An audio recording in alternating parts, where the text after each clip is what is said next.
Welcome to episode 7. Today I am talking to Daniel from Ruin Silk. Enjoy.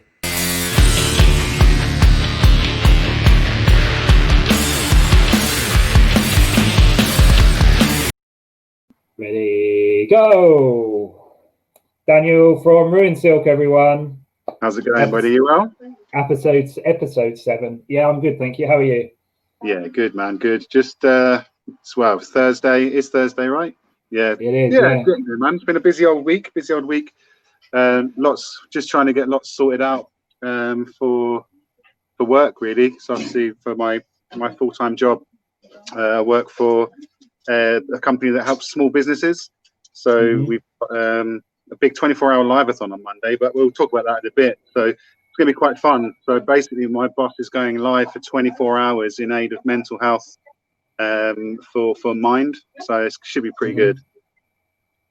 And how long do you get? How long of that 24 hours has he given you? I've got a 25-minute slot at 11 o'clock in the morning. Wow. So on the 18th. So on the 18th of January. Is that like the 3 a.m. slot? Is it? No, I'm doing 11. I didn't want to do too early, and I didn't want to do too late. So got an 11 o'clock slot for 25 minutes, and just talking about my journey, really, not just for Ruin Silk, but even for the businesses that I'm involved in and the businesses that I've done in the past, and my ups and downs and sort of stuff. So I think it's going to be quite an interesting journey or an interesting session. It's the perfect time when everyone's going a bit crazy inside anyway. I mean, I think we all can say we have our moments where sometimes you can't even be bothered to get dressed sometimes, but it's a hard one, isn't it? It's a hard one, definitely, at the moment. Which working from home helps, because you don't have to get fully dressed if you don't want to. No, just the top half. You are wearing trousers, aren't you? I am fully dressed. Okay. Sometimes I am starting my pants. Yeah, just got dressed for the live. You know, otherwise I was in my dressing gown all day. Well, that's very kind of you. I feel privileged. To work. Can I just drop in a little bit about the live-a-thon? Yeah, it's fine, mate. I can just edit it out. So obviously, you know, being COVID and everyone's struggling at the moment, and it's been a shit year, 2020, and we're coming up towards the 18th of January being. Oh, so I start again. I was trying to get carry on. I was trying to say it was all you, but I don't know how. No, it's fine. So obviously, coming up to the 18th of January is supposed to be Blue Monday, and the company I work with is a collective called Shifties. I'm one of the founding contributors of Shifties, and it's just a small organisation that helps small companies connect, learn, and grow. And we want to flip that on its head completely. And on the 18th of January, Alex, who is the founder of Shifties, is going to do 24 hours from 12 till 12 on the 18th. It's called the Speak Up Live-a-thon. And it's going to be a day full of positivity, loads of productivity, loads of awesome stuff. And of course, I'm live there at 11 o'clock as well to talk about myself and talk about my journey, my ups and downs, because it's not always been fun. It's not always been, gravy with the stuff that I do. So it'd be great if some of you could come along at 11 o'clock, tune in. It is raising money for CPSL Mind, which is Cambridgeshire, Peterborough and South Lincoln. So if you're in those areas, please do tune in. If you can donate, great. There's some giveaways, there's some prizes. It would be great if I could get the bearded army to come and support the Speak Up Live-a-thon. And just go onto Facebook and search Speak Up Live-a-thon and you'll find the event. And it'll be really awesome if you guys could tune in and give me some support. Can I come back now? Yeah. Obviously, things seem to be on the.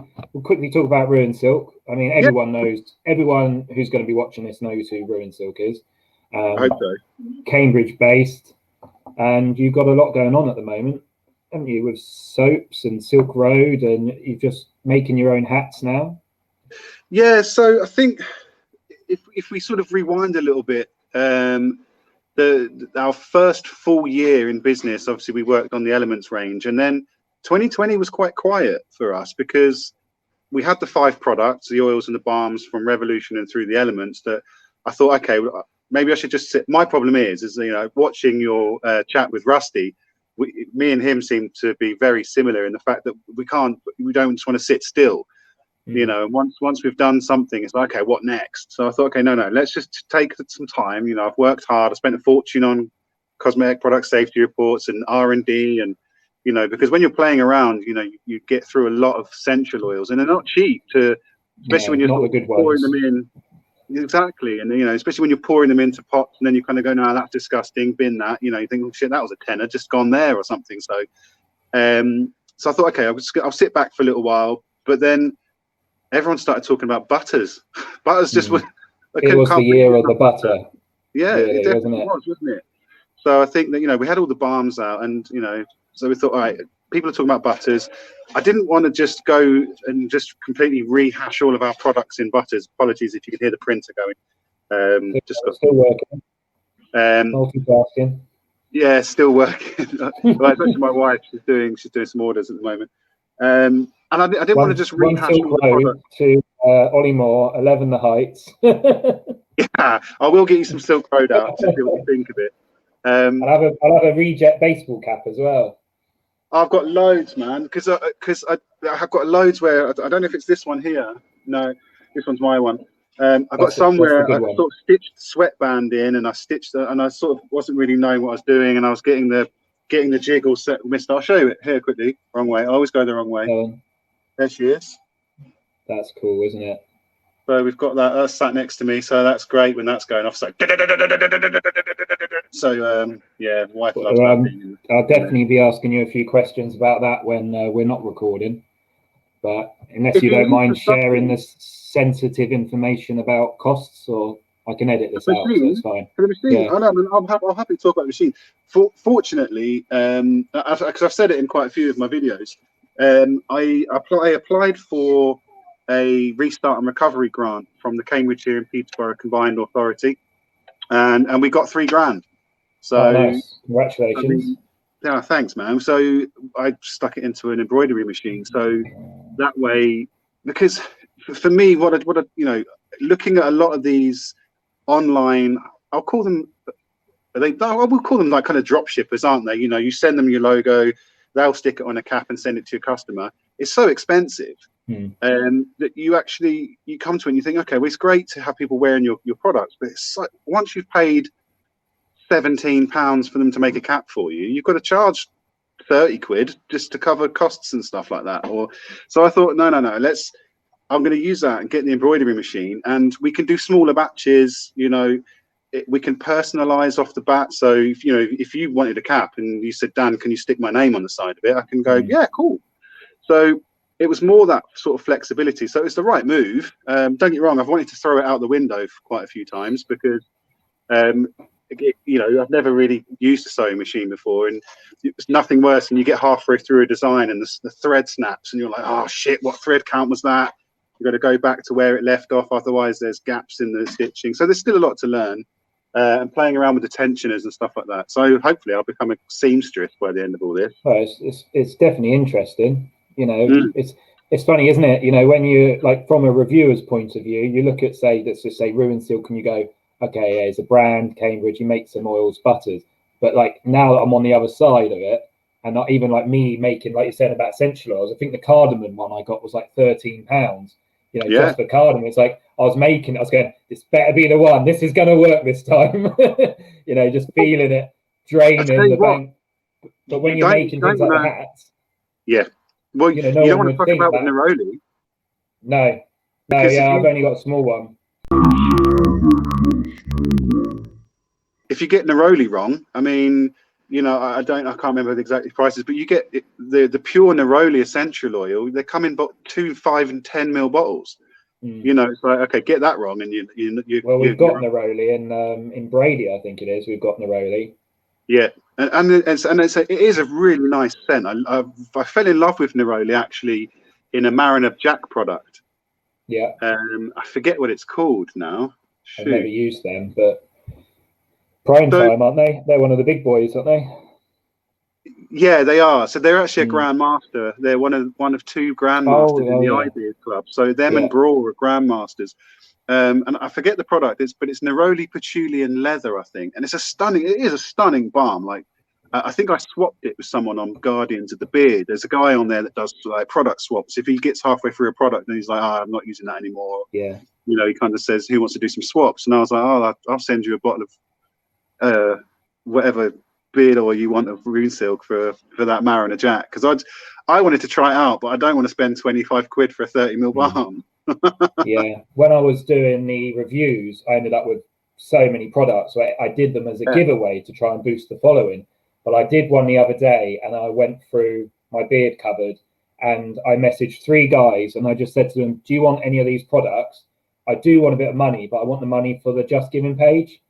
Yeah, and one guy put 50 quid in, the other guy put 40, the other guy put 30, and suddenly I've got an extra 100 quid for my Just Giving page.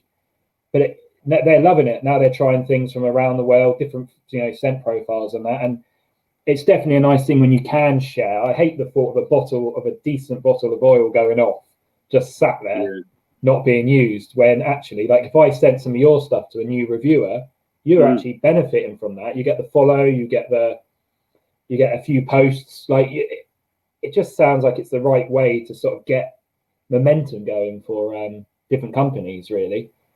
Yeah, and I think when it comes to reviewers now, for example, I think in the future, I think what I'll do is, because we get contacted quite a lot from reviewers, and in the early phases we were like, yeah, please take my bottle, take it, talk about it, and then like you say, they're probably going to end up with 100 liters of beard oil that's probably just going to be sat on a shelf in a drawer, go in the bin. So I don't know what reviewers will think about this, because they probably like the whole unboxing experience, but just send them the sample set. Like, look, here's 5 oils. Pick one of your favorites and review it. If you don't like any of them, don't review it. But at least then you're not going to end up with a massive bottle of oil that's just going to sit there not used. They're 100 ml, aren't they? Oh, no, your balms are 60 and your bottles are. That was it. Yeah, your balms are 100. I've still got the water one upstairs, but I don't want to get rid of it. It's not something I want to give to someone else just because, I don't know, it seems like I remember messaging you and I think you were like, yeah, mate, yeah. And I only had probably a couple 100 followers. And then I think I messaged you again. I was like, because I love that you call it the Beard Buddy, because I love Gremlins. Yeah. And the Bathroom Buddy is from Gremlins. And I remember messaging you and going, any chance you can throw one of them in? And I think you just said, yeah, that's fine. And as a new reviewer, I was thinking, that's really cool. So I think there's almost I've got that respect for you because of that. But now I know you, actually. We don't get on anymore, do we? What was it you said about my oils? Oh, they're just oils. Oh, cheers, mate. Thanks. So you see, I was like, oh my God. That's a hit depression here. And this guy, everyone, he's about to go and talk about mental health. Oh, sorry, dude. Yeah, but at least now we've got a live-a-thon for you to tune into. So it's sort of like, it was a bit of a lead up to it, really, wasn't it? I'm washing my hair Monday at 11, so yeah, sorry about that. Well, that's fine. You only got a little bit of hair, so you tune in at 3 minutes. Yeah. Well, I need to grab that because I've got my hair paste coming out in a couple of, the reports should be finished this week. So I ordered the tins. The designs are looking really cool. They're not cheap, the designs, but they've got I think one thing about Wild Hair is the designs. I like they're decent, Yeah. I think you've got it nailed there, because I was saying to you, we had a conversation before, didn't we, about Odin, and that his brand does quite well because it's themed, and I think that the cartoon element of it looks really cool. They're all geeks, aren't they? People are geeks. They want to collect things, and it is a geeky thing. Yeah, we do, and I think what you've done with the Wild Hair, I love it. I think the characters are cool. I love this. I love the spin-off on the murderers, and I actually think it's. I think you're onto something pretty cool there. I'm thinking try and build it up before we sort of go back to normality. But I think actually having a picture of Rose West on a bottle of oil might actually, if you were a salon and you knew that, you probably wouldn't stock it. So I'm thinking when I get a bit more revenue, I think I'll have more of a generic label for if I ever get in. I mean, my advice is, man, don't, or do, I would say, and I think this is where I think a lot of people struggle in business in general. It's wanting to please everyone. And you know what? I was talking to a guy a little while ago, and he said, if 99% of people hate me, good. Like, I don't want to please everybody. And I think that's the thing, you've got to, stick to your target audience, and you'll serve that 1% better than you will trying to please other people. Because I sort of went down that route for the Dark Knight. As you've noticed, the labeling on the Dark Knight, I've got a tin, is obviously, I don't know if you'll see very well. It was quite generic. It was essentially, you know, I could put this in a salon or a barber's without it looking too crazy. Whereas something like, you know, water, for example, it's not your typical. But that is a spa looking. I think I mentioned that in my first review about water, was that it's like would go well in a spa, just you know, from the look of it. Whereas I think Wild Hair is tattoo, vape shops, you know, sort of quirky comic shops. But yours wouldn't probably fit in those sort of environments where mine would, and that's what makes us all so different in this little community, as everyone calls it. But and I think that's your audience dead on. You've literally nailed your audience, and you know, comic lovers have got beards, you know, and I think that you're tying into a market that I think absolutely makes sense. So, you know, and I'm a big advocate of, you know, serve your audience and serve them well rather than try and serve everyone and lose your integrity. As I've noticed, there's been a lot of chatter on Facebook, especially recently, that as beard care companies grow, we, you know, lose our integrity. And as I guess a small batch beard producer, I don't ever want to lose that integrity. Would you call yourself that? Would you? Small batch creator? No, small batch, like a small batch. Would you say Ruin Silk is small batch? It's tiny still, man. I mean, in comparison, I think that the most we've ever done is 5 litre batches of oil. But most of the time, like I'll show you, like, for example, I don't know if you'll see it. I always go the wrong way first. Sorry. So this is a display that I built, which is the market. That's my current stock level, you know, and that's all of the oils from, there's no revolution at the moment, to air, to water, to earth, to fire. Now I just do them, wrong way again. Now I tend to do them in sort of 10 bottles at a time. Unless we get the orders, you know, if we're still at a stage, we're not selling thousands of bottles a month, you know, we're still very small. This is very much a hobby for me still, you know. I just think people look at you as being the sort of the next stage up from small batch, really. I don't know, maybe that's just because of your branding. It could be the branding, but like I was talking to Simon from Bigfoot yesterday, and in the back behind him, he's got about 400 or 500 bottles and tins. All he says they're all filled, you know. But I don't see him being any different too. You know, I don't want to put myself in the same category because I've only just started. But the same as, let's say, you or Beard Monsters or Lakeland, or, you know, I'd say that we're all, you know, you're all sort of on the same level, really. But the difference is you've got 10 bottles of each, and he's got 100 bottles of each, which, I don't know, it seems a bit strange. So it's a lot of stuff. I understand the ease of just getting it done. Like, you know, once it's done and it's on the shelf, you know, when someone buys it, you just grab a bottle and pop it in the post. Personally, I haven't got the space to be filling up hundreds and hundreds of bottles and just sitting them on the shelves. He's got a shed. He built a shed at the bottom of his garden, you see, like a Wendy house that is his studio. I found that Joanna and Brady actually were better made a week in advance. When I make an oil fresh, it smells like. So I always look at this beard journey I'm trying to do, or this cosmetic journey, as the way I'd run a kitchen or the way I'd look at a dish. And when I first made, let's say, Joanna, I can smell the raspberry and then the amber and then the leather and whatever else is in it, orange. Yeah. But then after a week, it smelt like Joanna, as in all 4 have sort of come together, and it's like a dish. If you can taste this, that, and that, and you're like, okay, add a bit of salt, a bit of lemon juice, suddenly you've got the dish. And I don't know, maybe it's just me overthinking it, but I felt like not at all. They're almost prove or marinate into the oil. It's the aging process, and it's the same. It's the same with perfumes. So I'll show you something. This is cool. So these are on my desk, and I don't know if you can see these very well. I get confused with the direction. This is Revolution. This is 600 mils of pure Revolution in its finest form. Yeah. So I create them and put them in these aluminium bottles. They're all labelled as well. They've got Revolution, and I've got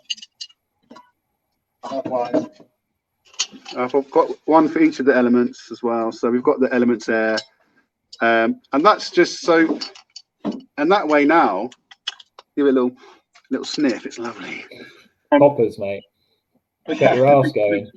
Bottle of poppers, but that's it. That's the thing is, so I make a batch of scent and put them in a bottle, and they will age. They will actually blend, and they will sit, and they will form, and they will merge, and that's how that scent blend's carried out. So if you're just dropping them in, the problem is, I wouldn't say it's a problem, but if you're doing super small batch, like you say, you find a better result by waiting a week. If you're doing 1 or 2 batches for filling a day to send out to your customers, what they might get on the first opening isn't going to be the same as when they open it in a couple of weeks, because the blend hasn't had a chance to actually gel. And I've found the best way is by having a pre-mixture, like I've just shown you, and then when I need to make bottles now, I know that the scent's going to be consistent every time across the board. It's and that way, I can crack that open.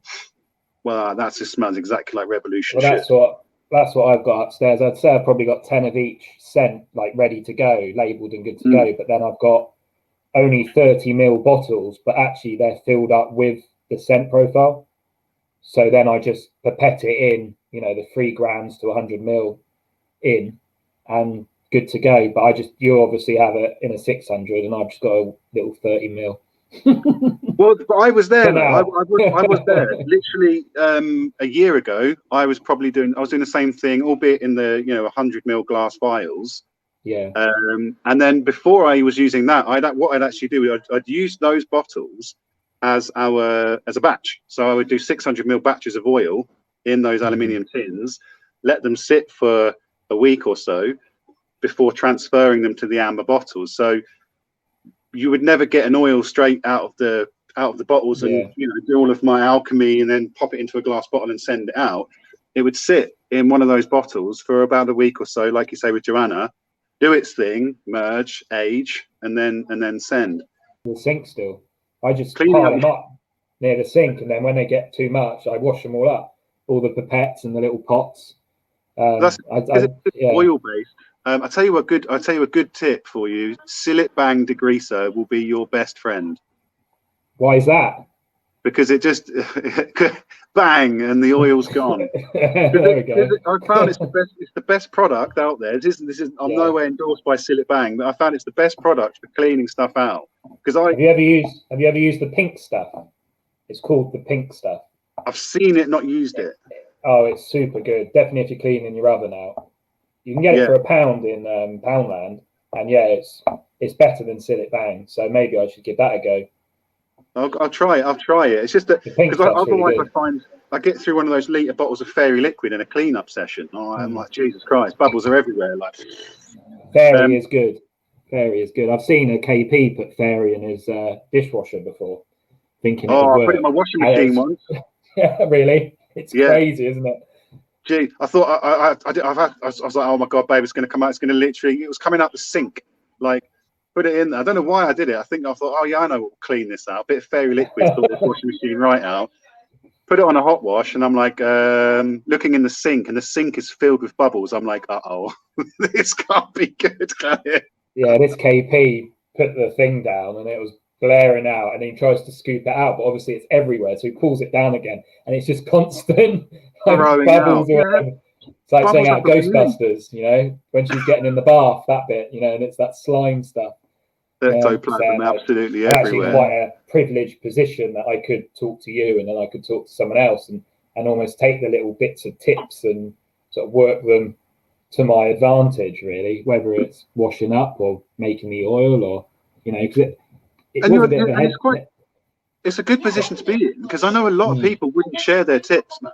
I'm kind of like, look, in the end of the day, it's co-grow, right? There's the audience is massive. I'm not looking to take 90% of the market segmentation, and if I can help somebody to jump through a few hoops that have taken me 2 years to figure out, why not share it? Like don't get me wrong. If you all of a sudden you're stealing my customers, I'll find you. But they will buy Wild Hair, and then they will buy Ruin Silk, and then they will buy Rusty Bear. And that's the thing about, these people. I was talking, I think it was one of the guys in the previous episodes I was talking to, and they were, we sort of said like how the beard struggle, though, it's just beard struggle.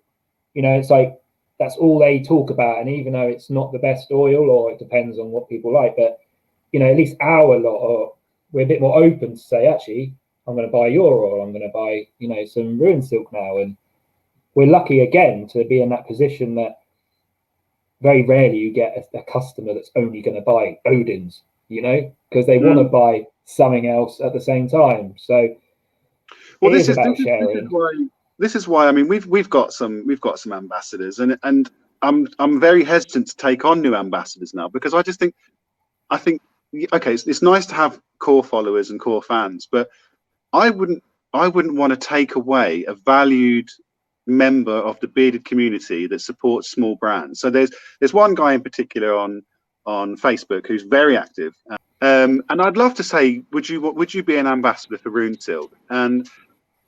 But I wouldn't want to take him. I wouldn't want to take that away from the community, because a lot of ambassadors, and I was the same in the beginning. It's like, if you're going to be a Ruin Silk ambassador, you're Ruin Silk through and through. Don't promote other products. Don't become ambassadors for other people. I've put the time and effort to nurture you. Whereas now I'm like, no, man, look, there's so many wicked products out there. I'd be surprised. We've got people who have said, we'll buy nothing but Ruin Silk now forever, and I'm like, that's cool, but like, for me, like, I'm not particularly honorable to a brand. Like, if I go to Tesco, any other supermarket, if I go to a supermarket and get fabric softener, I'm just going to go for whatever's the best price per mil. I'm not necessarily, I'm not one to kind of go, oh, it's got to be Lenore or it's got to be Comfort. I'm like, that's cheap. But I guess with beard care products, if it works, you stick to it, right? Sometimes those sorts of things. He seems to be a good cheerleader for a few brands, because he's brought Wild Hair, and he seems, I think he wrote Wild Hair in some sort of, like, someone was asking about beard oil, and I think he wrote Wild Hair, and he wrote Ruin Silk, and I think it's Banging Beards or something. Yeah. So it was on the UK Beard and Mustache for their I saw that, and I like it. That's going in. I'm not editing that out. There she is, Rose. Off to a new owner, isn't she? You told me you're sending her off. That's going to Zach. Because he likes those kind of products. But I mean, I've got stuff on my desk, because I mean, I enter competitions, so I've entered loads of raffles. I've got some stuff from you. This is Urban Gent. I've got stuff on my desk that I'll happily try. This also works as quite a nice little bit of competition analysis as well, to see what I'm up against. That's what it's about. I mean, I've had quite a few products the past year to sort of like work out. So do you just use your own stuff, or who you've got there? I've actually got some Urban Gent at the moment. I haven't tried it yet, but I've won this in the competition. But I tell you what, it's lovely. It smells absolutely delicious. It's one of those really kind of, I was going to say quite citrusy. I mean, the ingredients are literally orange, lemon, lime, and grapefruit. And I mean, if you like citrus, I mean, that gives you absolutely everything that you need in a citrus farm. I haven't used that. So they're part of the iBeard as well, the Urban Gent. So these are product masters as well. But I just think that the packaging's great. It's very much like, it's that old school kind of vibe. It's got that sort of papery feel to it. Yeah. I was fortunate enough to win quite the haul, actually. I got stuff from OP's, Urban Gent. I got some Bigfoot stuff. Yeah. He's a nice guy. Say again? He's a nice guy. I like him. I've not run into him yet, but I've got all of his little collection as well. I mean, this for me, this was what I wanted to avoid. I'm not knocking Bigfoot in any way, shape, or form, but this was the kind of branding that I wanted to avoid. That I seen that that's their coffee one. Again, it smells quite nice. iced latte. I with I guess with the branding for RuneStilk, that was one thing I wanted to completely steer clear of, as I didn't. Although I look like a stereotypical bearded lumberjack today, Yeah. I didn't want my brand to represent that. So I love it when you see this. This for me is very traditional beard stuff. Again, looks good, but that's not the kind of vibe that we want to go for. Which is why, I guess, I mean, I am in love with the Elements range, so and I'm just going to show him pretty, the colouring of it all. For me, do you know what? Someone on Facebook actually flagged me off.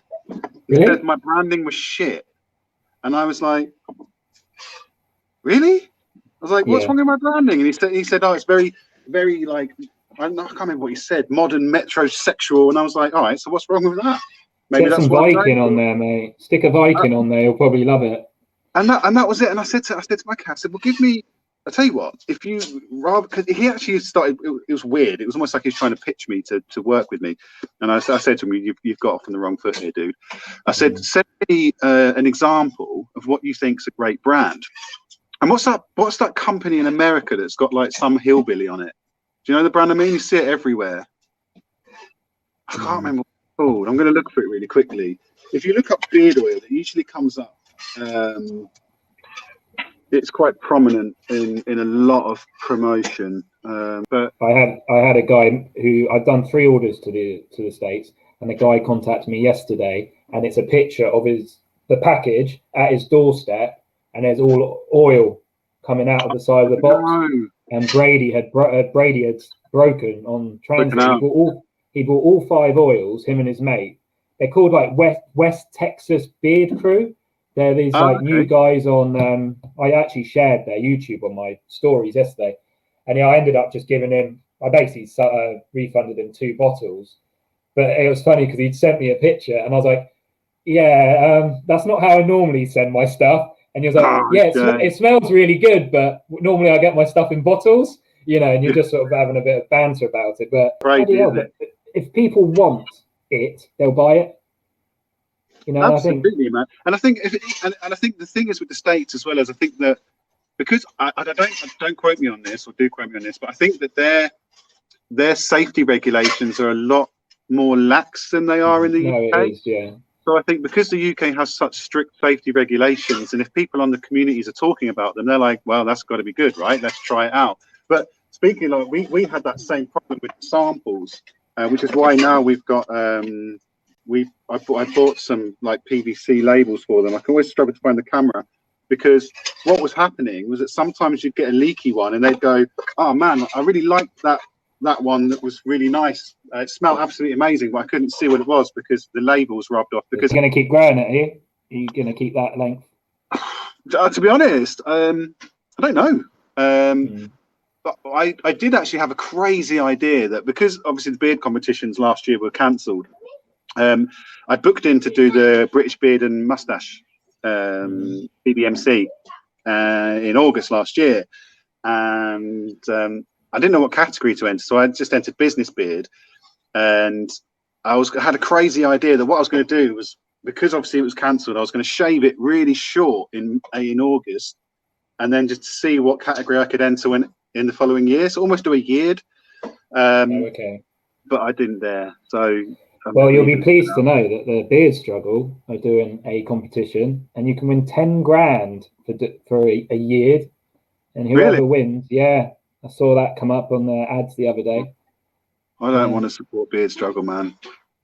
We are. It seems like we do talk about this in our little episodes about them, and I think everyone's just said like the best thing about the Beard Struggle is the way they've done their marketing, in the sense of how vast it is. But the actual product they're marketing isn't great, and I don't like it's all very demeaning to women, a lot of their adverts, But Simon said, I don't know if Simon says, sit down. I don't know if you saw the video that went out today, but he was saying the one thing he hates the most, and he actually got you could see he was really pissed off about it, was when he pays for an ad to sell Bigfoot, and then someone from the Beard Struggle writes, this stuff is shit. Buy the Beard Struggle. Use the code RuneStilk10 on his ad that he's paid for his brand. Yeah. I've had it. Unreal, isn't it? We've had it before. I just delete them. I'm just like, look, man, come on. He said it's the only comment he deletes is those ones.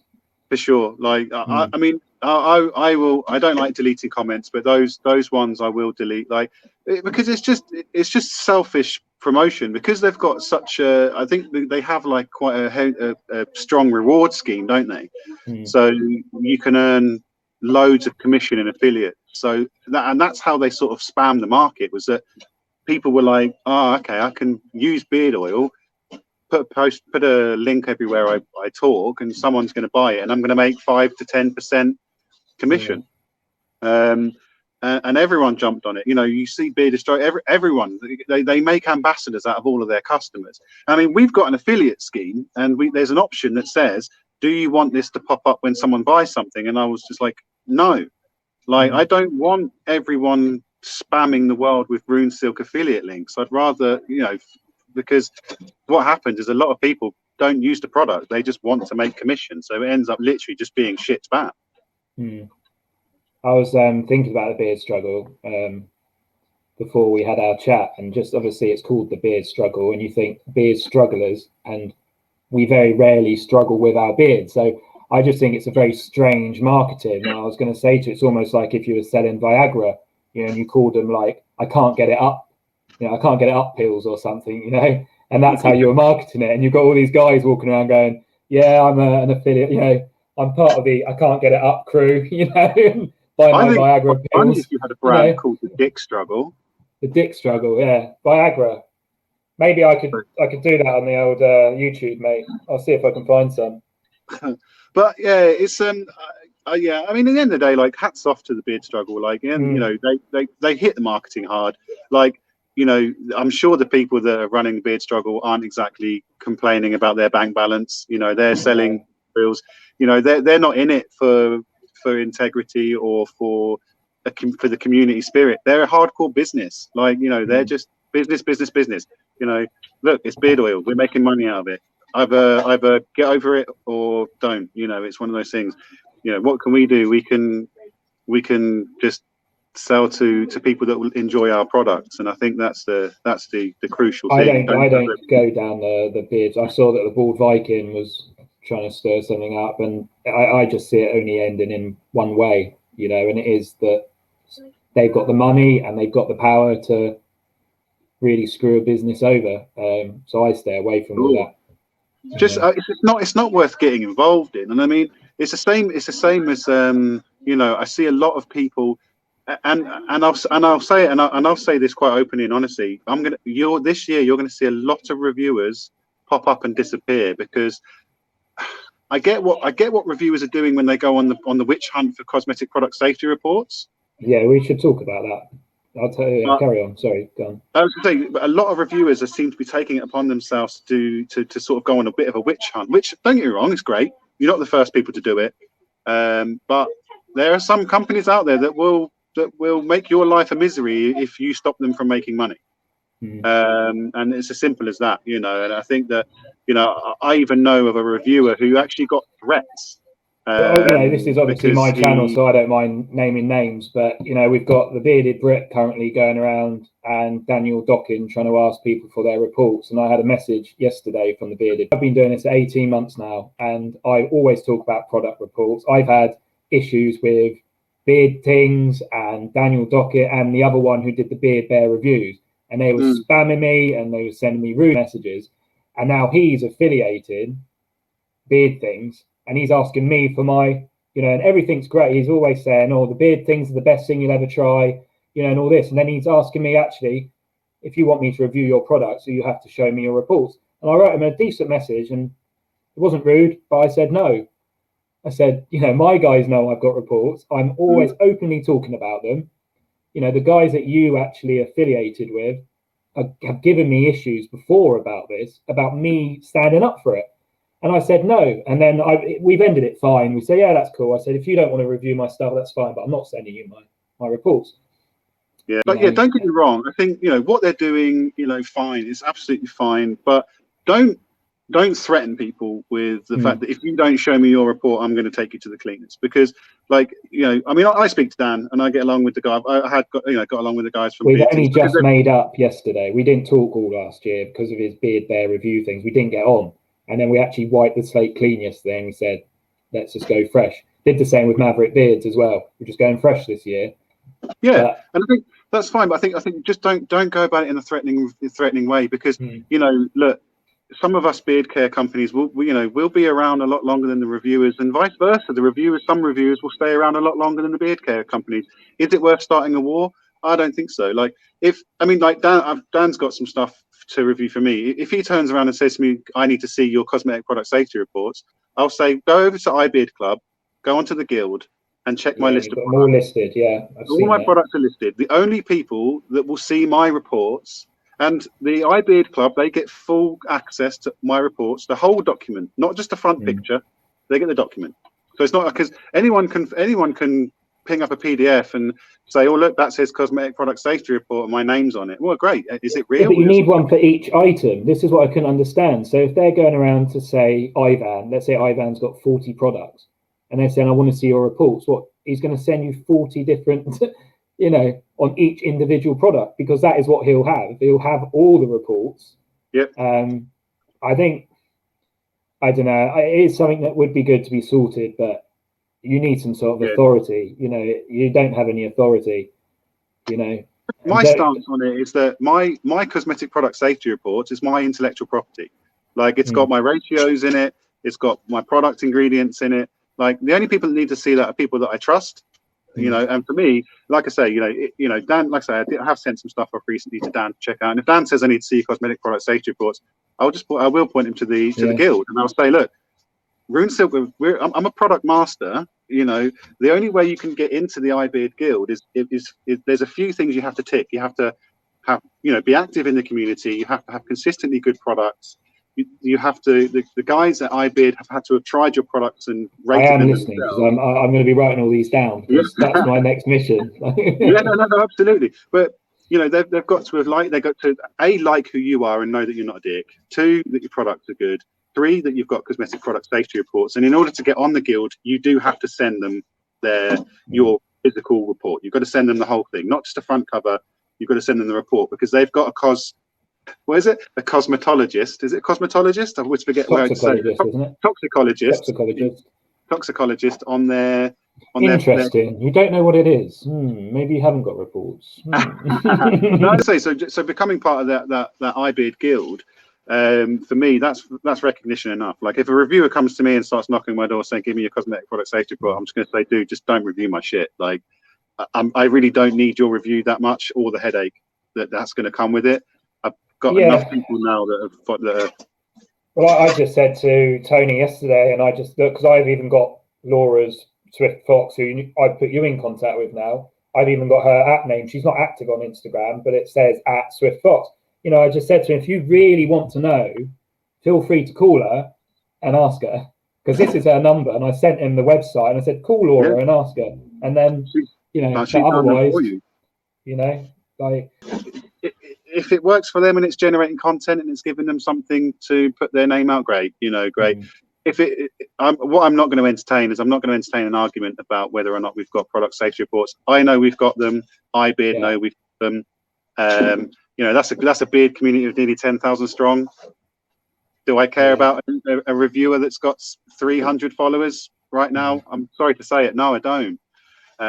You know, it's one person who, their message might spread far and wide, but, you know, I've got enough people of our fans and people who follow RuneSilk who will quite happily, and it has happened in the past, jump on a comment and say, "What are you talking about? RuneSilk products are fucking amazing. Jog on." You know, like, and that's a nice thing about having, you know, a nice community. And I think the thing is, I mean, I get the need for cosmetic product safety reports, because, you know, if you don't know what you're putting in them, then, you know, when I first did when I was first coming up with the concept of Revolution, I had this crazy idea of what to put in the product, and I was going to put, I can't remember what it was now. It was some essential oil. When I sent off the ingredients to get tested, they were like, you can only use that in 0.01% ratio. So I was like, so if you've got someone thinking, oh yeah, that would be a really nice oil to put in my oil, then yeah, sure, you could probably burn someone's face. Yeah. I think some of it comes down to common sense. Like, you know, as long as you do your research, and you know, because you and I had a conversation, you were quite surprised that some oils you can have up to 5% overall rate. Well, originally I was told 2% and then 3%, and Vikings Main said some of their stuff they put 4% in. You know, I just stick at 3. I just always do 3% now. But that's the thing, you know, you don't know until you file off your cosmetic product safety report what measures you can put of what essential oils in your product. So, and this is where I find it quite interesting. And I'm glad, Ollie, that you've actually stepped into the world of beard oils, because from a reviewer's point of view, you know, and a lot of reviewers are very much taking that stance of, and not yourself necessarily, but they take that stance of I'm going to police the beard world by doing this cosmetic product safety report sort of witch hunt. And I've heard beard reviewers say, oh, you can't have, you know, I can't remember what it was. It was talk about the Midas beard care products, and they were saying, oh, they've got like X percentage of vitamin E oil. Vitamin E, yeah. And it's like, and I'll argue the fact, I'm like, do you know what vitamin E does? So and someone actually posted on Facebook yesterday saying, I like a beard oil with vitamin E in it. And I wanted to say to him, why? What do you know why vitamin E is in a beard oil? And they go, oh, it's good skin, isn't it? Or some shit like that. And I'm like, no, it stops it. Actually, vitamin E is a natural tocopherol, which stops your oil turning into peroxide, which will stop the essential oils bleaching your beard. So if you're using a citrus-based essential oil and you haven't got a vitamin E in it, then you haven't got a cosmetic product safety report. I'm calling that out. I'm saying if you're not using vitamin E, then surely, or some kind of tocopherol, and then if you look what vitamin E is, do you know what? You know, I'm sure you probably do. You know, I haven't touched it. I've seen it in a lot of products, and I was like, well, maybe everyone else seems to be doing it, but I don't have any. I wouldn't know. I wouldn't even know the quantity. No, I have in my products, but not in my. Sorry, start again. I have in products I've been sent or brought, but not in any of my stuff. Have I put vitamin E? Because I wouldn't even know how much to put in. So, I don't even know the use of it. But you've just told me it's to stop bleaching, which is obviously what you need. Yeah. so vitamin E, so it comes in the form of Helianthus anus oil, which I love saying. Oh, okay. Which is sunflower oil. Oh, okay. So natural tocopherol comes from sunflower oil. And depending on what ingredients you've got in your products, there's a likelihood that you will have to have some form of tocopherol in your product. I've been looking at some shampoos recently, and I've got all my bottles of shampoo, and some of them do contain sunflower oil then. Which is to stop bleaching. Yeah.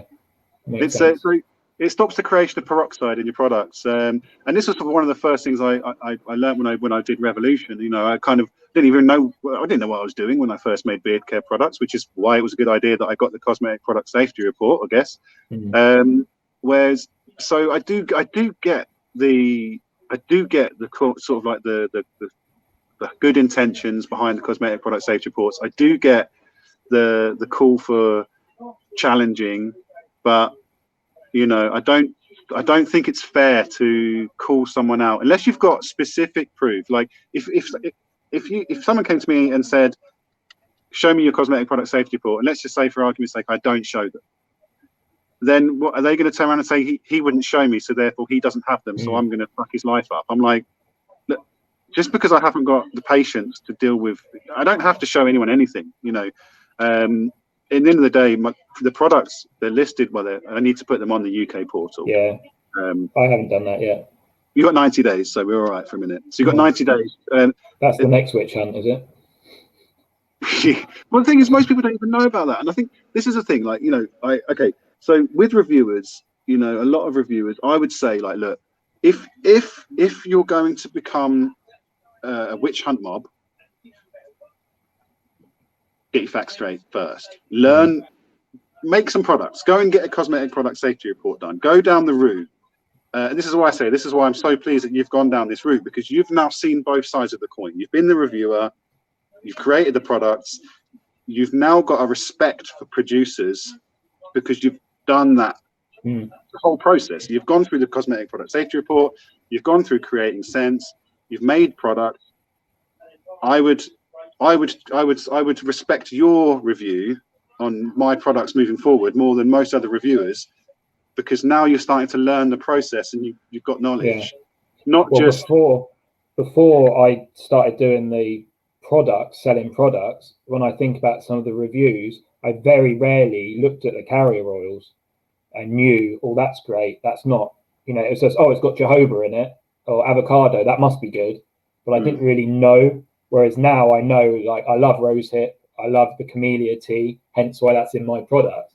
And I know a bit more now, whereas before I didn't study the bottle, and so I actually probably just blagged it a lot. Yeah, but I think what I think the next step for you that you'll really enjoy is if you start cold processing soaps, and when you start learning to the process of cold processing and saponification, new favorite word of the day. You learn a lot more about the benefits and the properties of individual oils and butters. When you look at, there's several websites available. I can't think of any at the moment off the top of my head. There's several websites available that will show you every single carrier oil and every single butter and how it will make your soap, whether it'll be hard, creamy, lathery, foamy, whatever. And by using those properties, you learn to understand what actually is going to be good for the beard and good for the skin, or just good for the hair, or just good for the skin. And it's quite a fun process. Sure, I was talking to Sean from Beard Monsters yesterday, just having a little text, and he's actually going to be making a soap trial run in a soap this weekend. But I want to make a shampoo and I want to make a soap, but it seems like it was butters. Now everyone's doing shampoo and soap. So I don't know. I've got some stuff come today, and I've seen a little gap that you guys aren't doing, and I'm going to be playing around with that today. Really, it's nothing overly crazy, but I think it will be good, and I should sell a few anyway. But that's the thing, you've got to diversify the product offering, and I think that some people might not necessarily know that, but Silk didn't start as a beard care company. The brand Rune Silk started off as sunglasses, but I soon discovered that selling sunglasses in October was difficult, and I had a beard at the time, and I started thinking, okay, well, what can we do this all year round? And we released certain products, and it was actually my mum that bought me an advent calendar with beard oils in it, and I started playing around with them, and I was like, okay, this is quite fun, this is quite cool. And then I had that kind of light bulb moment. Oh, actually, maybe we could make some beard care stuff. So for us, merchandise is almost, for us, we're Rune Silk apparel. So the Rune Silk, I know I messed up your Shopify page with wild hair. Apologies for that. Yeah, thanks. But ours is Rune Silk apparel, not just Rune Silk. So we were always going to be a brand, not just a beard care brand. And it's great that people recognize us as a beard care brand, but I don't want to always be seen as a beard care brand.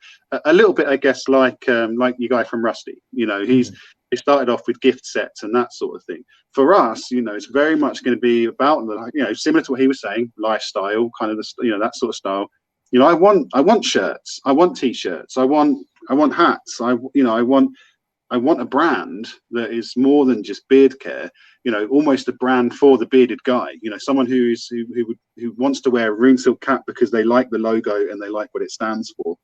And the benefit is they've got beard stuff as well, so for us, I think that's very much the direction we want to be in, and not just for men as well. I plan to introduce my wife into this at some point, and I want her to focus on the female side of things as well. So I think Rune Silk, it's more than just a singular thing. Yeah, well, that's what I'm trying to do. That's what I'll be doing with wild hair. I don't want it to be a beard care. I want it male grooming. Yeah. I never used to. No, I'll give away what I have planned then. But like the hair paste is coming out. What you were saying earlier about the stuff of the hair. Yeah. The hair paste is coming out. a few people have that. I know Arthur J does a clay, and then you've got Vikings Main did a clay. So it's not a new thing, but I think wild hair people would buy my hair clay. And then there's a few other things to keep it male grooming. And hopefully the market is the guy who doesn't want to, you know, when you think of male grooming, you almost think of the pretty boy, don't you, taking his time. And actually, you almost need stuff you can use on the go to make you look better. If it's beard And care the beard is the new six-pack, man. Tune in and give me some support. Can I come back now? Yeah. Don't forget bye to now. get all the gossip out. Don't No, post I need to press end record first. Say goodbye. Bye. Thank you so much, Daniel, for being part of the Wild Hair Meets. Tomorrow we do have another one come in at 12 o'clock, so tune in. If you've liked the video, click the like, click the thumbs up, click subscribe, and comment. Thanks.